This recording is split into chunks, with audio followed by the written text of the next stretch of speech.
গতকালকেও এখানে আসছিলাম এবং এসে এখানকার ভক্তবৃন্দের সাথে কথা বলেছি।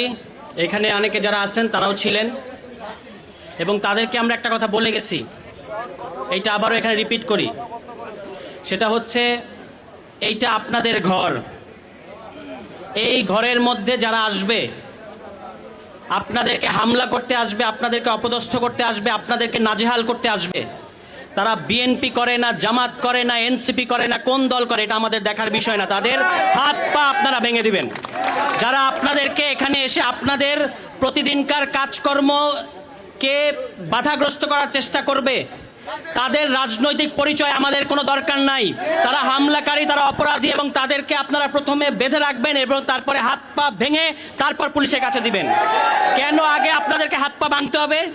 কারণ এই পুলিশ, আপনারা তো আমার কথা অনেকে রাগ করতে পারেন যে আপনারা যে সমস্ত রাজনৈতিক দলকে ঘায়েল করতে চান, আমি হয়তো আগে তাদেরকে গালি দিয়ে কথাটা শুরু করলাম না। এই ঘটনায় সমস্ত দায় পুলিশকে নিতে হবে। আমি পত্রপত্রিকায় পুলিশের ঊর্ধ্বতন কর্মকর্তাদের, একাধিক কর্মকর্তার বক্তব্য শুনেছি।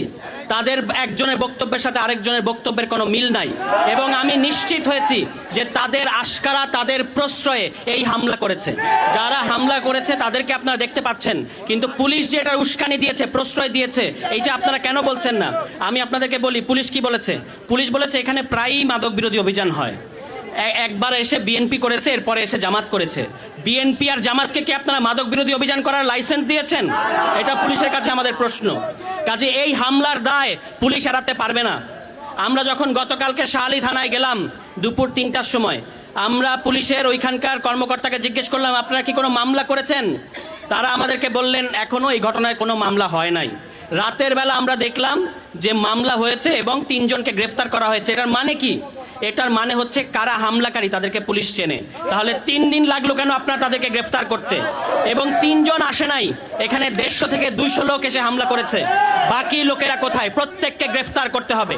তারা বিএনপি হোক, তারা জামাত হোক, অন্য যে কোনো দল হোক, আমরা সেটা দেখতে চাই না। আমাদের ঘরের উপর এসে যারা হামলা করেছে তাদেরকে গ্রেফতার করতে হবে, এর বাইরে কোনো আলোচনা নাই। এবং শুধু সেটা না, গত ১.৫ বছরে যতগুলো হামলা হয়েছে, আবারও একটা বিতর্কিত কথা বলি, আপনারা তো এগুলো শুনলে রাগ করতে পারেন অনেকে। আপনারা শুধু এই ছিচকে হামলাকারীদের দেখতেছেন, এর পেছনে কে আছে? আপনাদের একটু মনে করিয়ে দিতে চাই, এখানে ফরাদ ভাই আছেন, তিনি নিশ্চয়ই বলবেন। ২০০১-০৬ সালে বাংলাদেশকে ব্যর্থ রাষ্ট্র